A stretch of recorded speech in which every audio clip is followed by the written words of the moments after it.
歯に噛んだ刺さってるってすごすぎる。オニオングラタンスープのボルケーノを表現するために。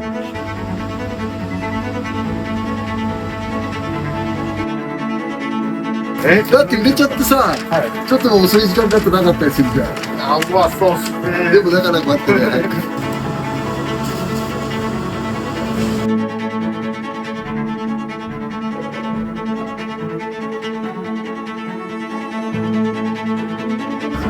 ちゃんとルーツをたどっていくと、フランスの食文化とかヨーロッパの食文化に最終的には通じるっていうのは、今のところ商品を出す上では、そこからそぐわないものは出してないつもりです。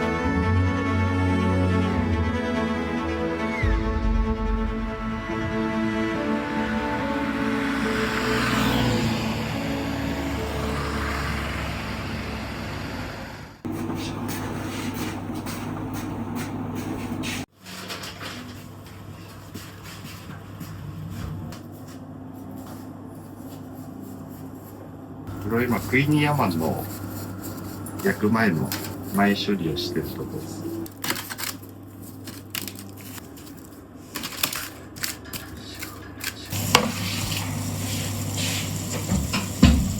今更どこも当たり前なのかもしれないですけど、こういうベシャメルとかあんことかそういう具材系は手作り。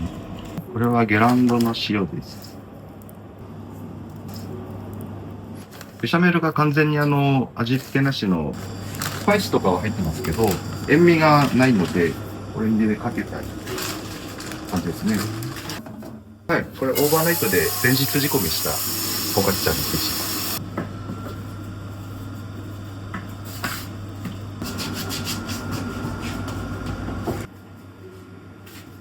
俗に言う菓子パンの生地をこれから回します。これは何ですか？これは湯種です。湯種と、これは自家製の発酵だね。そうですね。湯種はどうしてもやっぱり、食感は出るし面白いんですけど、やっぱり生の粉に直接お湯当てて練るから、若干その香りの面で、不利が生じるところがあると僕は思ってて、それはこの液種を使って、香り立つ、あらかじめ発酵させておいた液種を使って、それでバランスをとっていくというか。こ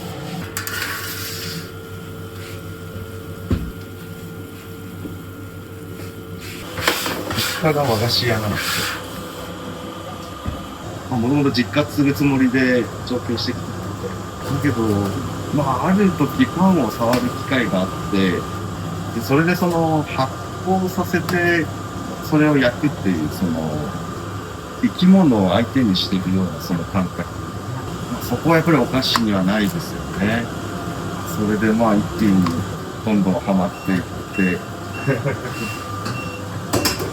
気がついたら、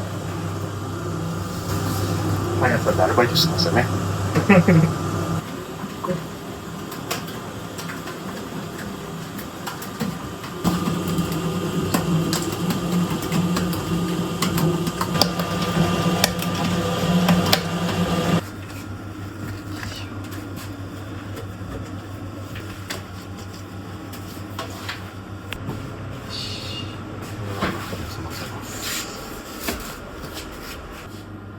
これはあれです。ふぐろふに染みさせるバターですね。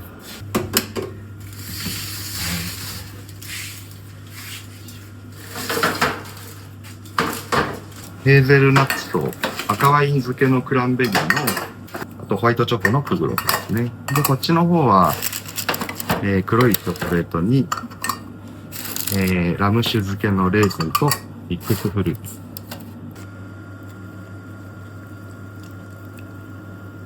ラムシロップです。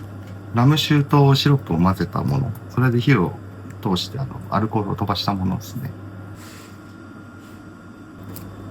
スマッシュバットにちょっと染みさせたい。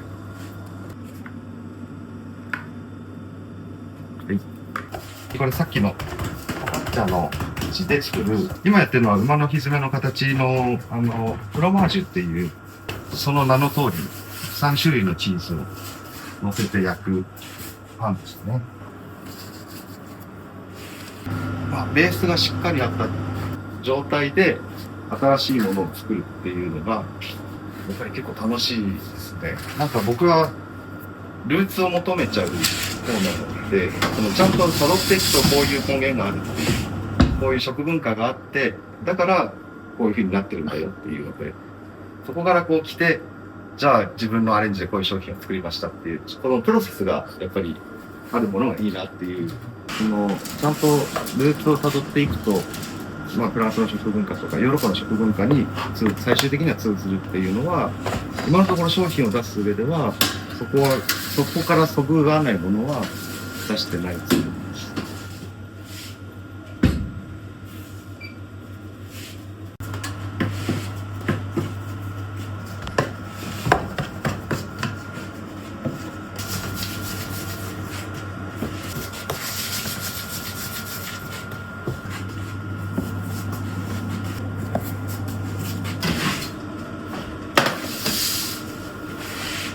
全部で3種類のチーズ。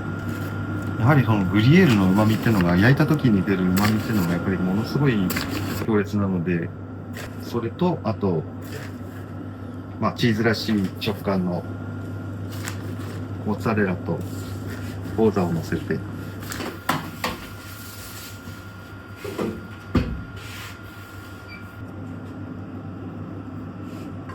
れはフォカッチャのオニオン入り。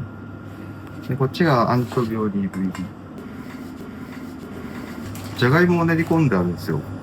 だから、湯種とかじゃないんですけど、じゃがいものでんぷんが水を吸ってくれて、それで、まあ、もっちりにした食感になるっていう。乾燥ハーブもいいんですけど、やっぱり生のやつは香りが違いますよね。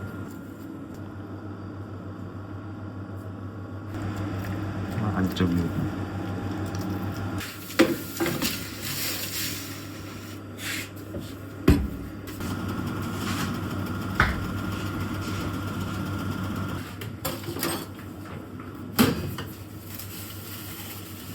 クリームパンですね。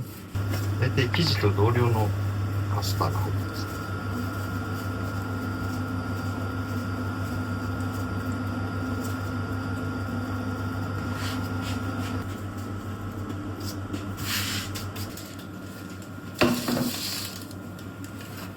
3個しかない。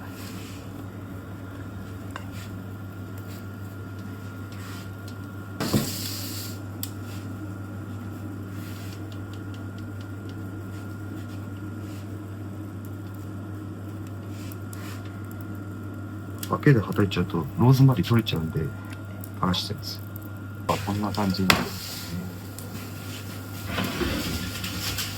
焦げたねグリルチーズの旨味ときたら、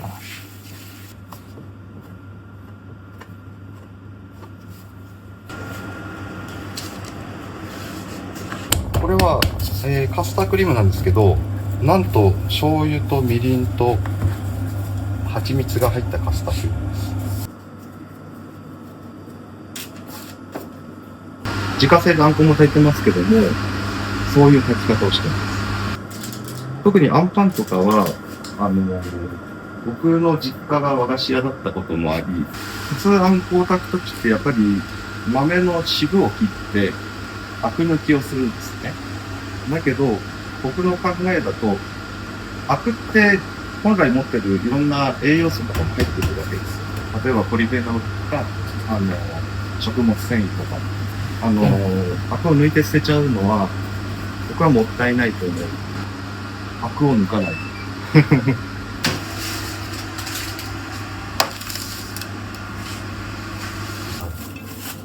これは、バゲットの生地に、トラディションの生地に、ココアとチョコレートを混ぜたものですね。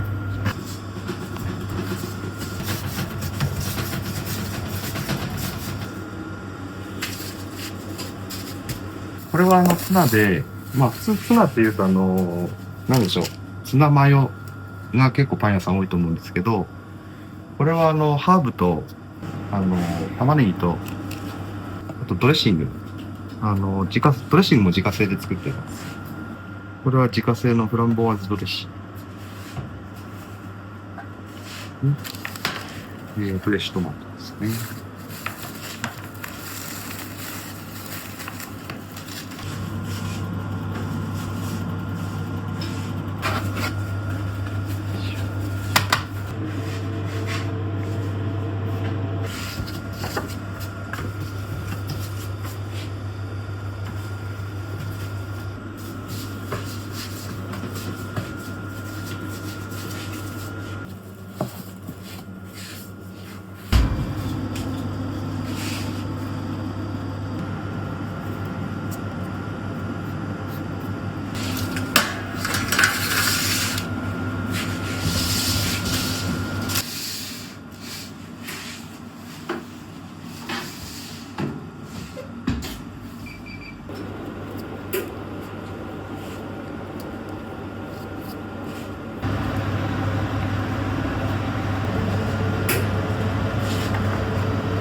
これもそこで塊の肉をスライスして使ってるんです。切りたてとかだと香りがやっぱり全然違いますよね。パックとかで売ってるやつに比べて。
これはルバンの生地でノアレーザーですね。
感じですね。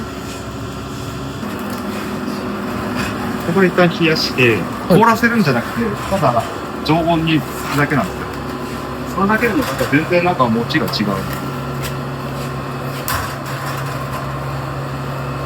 まあ、売るのがちょっと先で長いので、これで一旦常温まで戻して、で、香りとか、風味を閉じ込めちゃう。そういう感じです。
好きな人は好きですからね。ゴルゴンゾーラと蜂蜜とナッツ。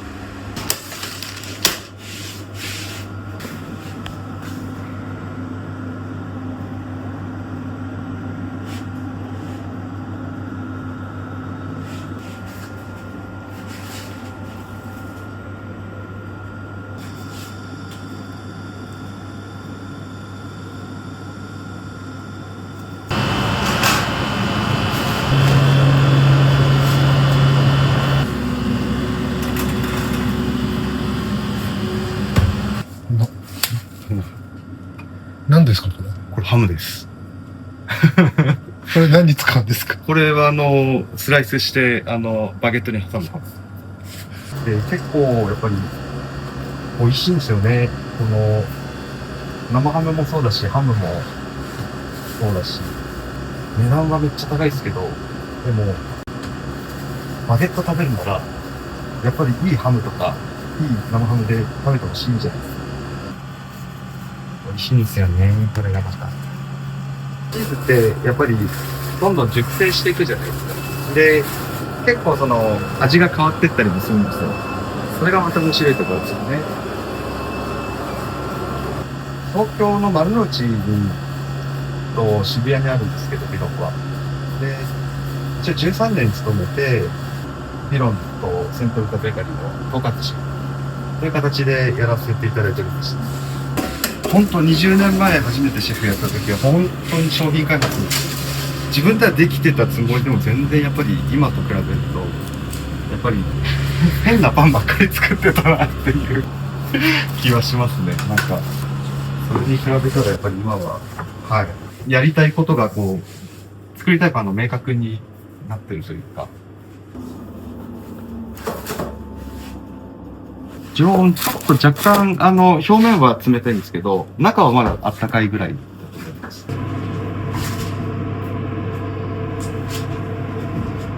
これも前日に焼いた生地でブラスタチラで固めたやつで、自家製ので作ったブルギニオンバター。要はエスカルゴバターです。これはベシャメルソースにさっきのハムと生ハムが乗っかって、これにチーズを乗せて、まあ、グラタンに見立てて焼く感じです。ビロンの会社で働けて本当良かったのは、ちゃんとそういう下地ができたっていうのが、良かったです。一番基本的なことは、根底にあるのが、自分で買った時にもう一回買いたいと思う。それが一番の根底にあって、でそこから、まあ、素材だったりとか、そういうものは、いろいろこう、頭の中で自分で経験してきた、まあ、フランスの文化みたいな、そういうものとも照らし合わせながら、材料も選んでいくっていう感じですよね。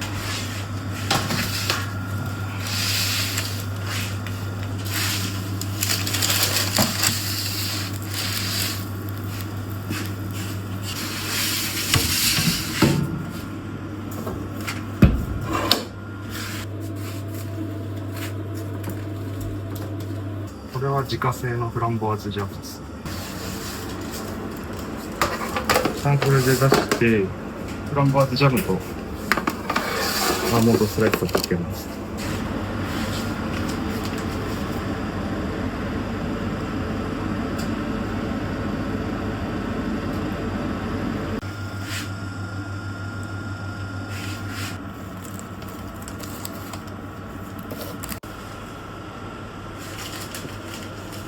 粉糖かけて、で、水スプレーして、で、このアーモンドを固めるためです。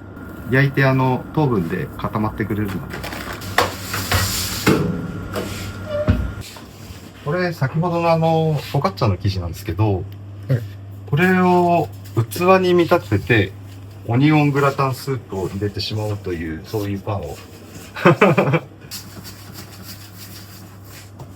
これを器に見立てて、中にオニオンスープ、オニオングラタンスープの具材を詰めていくという。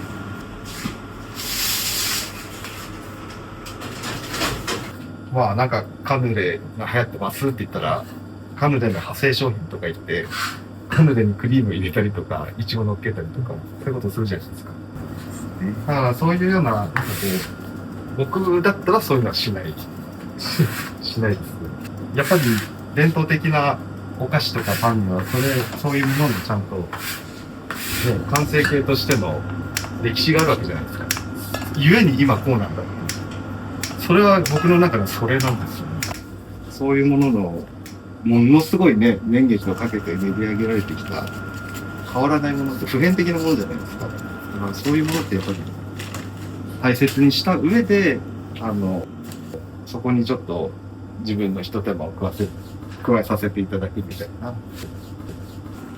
ニュートングラタンスープを飲んだ時にまあお店とかで飲んだ時にこうちょっとこうスプーンですくって下にこうドロッとチーズの塊がこうこびりついてるようなそういう時があったりするんですけど、それを再現するために一番下にチーズをまず敷きます。3時間かけて煮込んだオニオンキャラメル。このオニオンキャラメルは、白ワインも使って伸ばしてます。なので結構食べると、ちょっと爽やかな感じのタンパク質。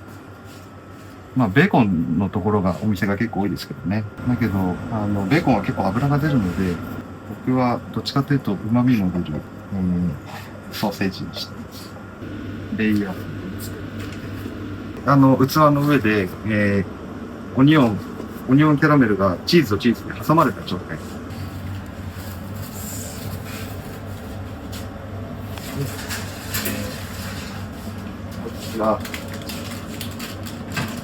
こいつがクルトンの役割を果たすんですけど、こういうことです。オニオングラタンスープの醍醐味って言えば、やっぱり、とろけたグリエールチーズと、クルトンのちょっと餅っぽくなったドロッとした、そういうのが、こう、絡み合って、それがこう、美味しいと思うんですよ。この上のチーズの役割はトロトロじゃなくて、要はオニオングラタンスープのボルケーノを表現するために乗せてるスープですね。で、最後に、今乗せたのはグリエールですけど、今度はモッツァレラとゴーダ。これで、オニオングラタンスープのボルケーノを表現する。じゃあ焼きます。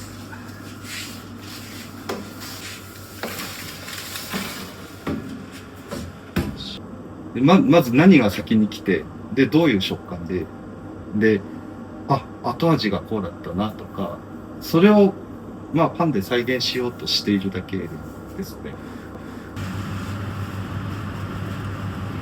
これはピスタチオ入りのザマンドです。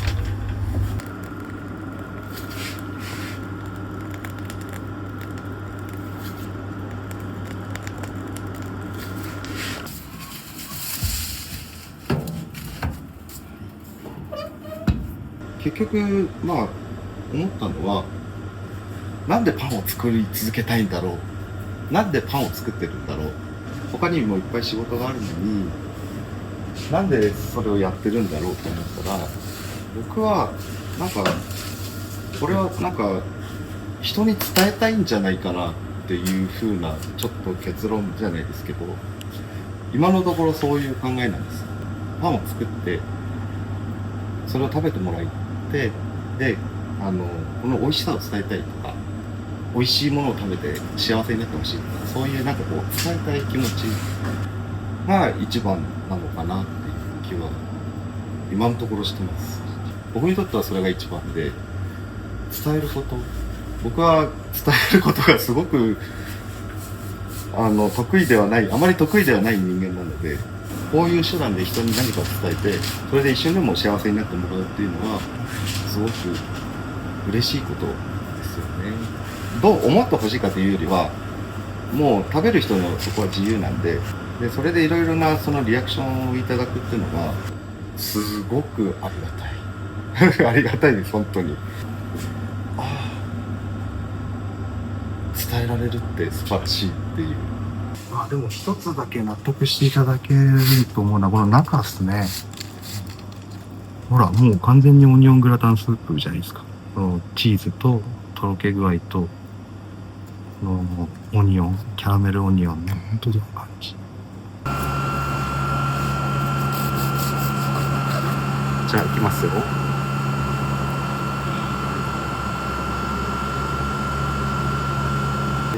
それで地元の農家さんから、農園さんからいただいたというか、取り寄せたイチゴを使おうと思って。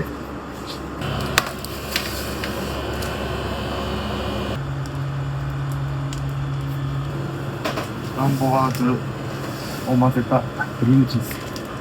クレームムスリーヌといって、そのフレジエというフランス版のショートケーキみたいな、そういうのに使われてるクリームで。こういうのにもフランスの食文化を反映させたデニッシュにしようかなという感じですね。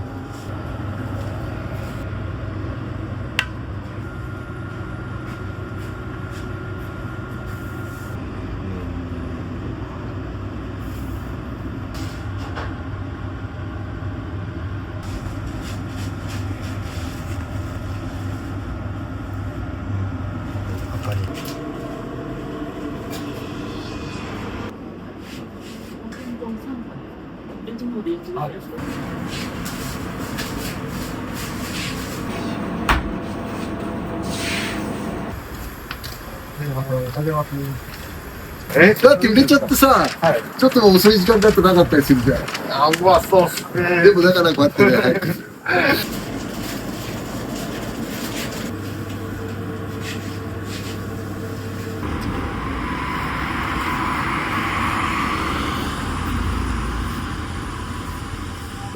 こういう新作をいつもすごい研究というか試行錯誤されてて、それがいつも楽しみで仕方なくて、ありがたいです。理解がってます。パンにパンが刺さってるってすごすぎて。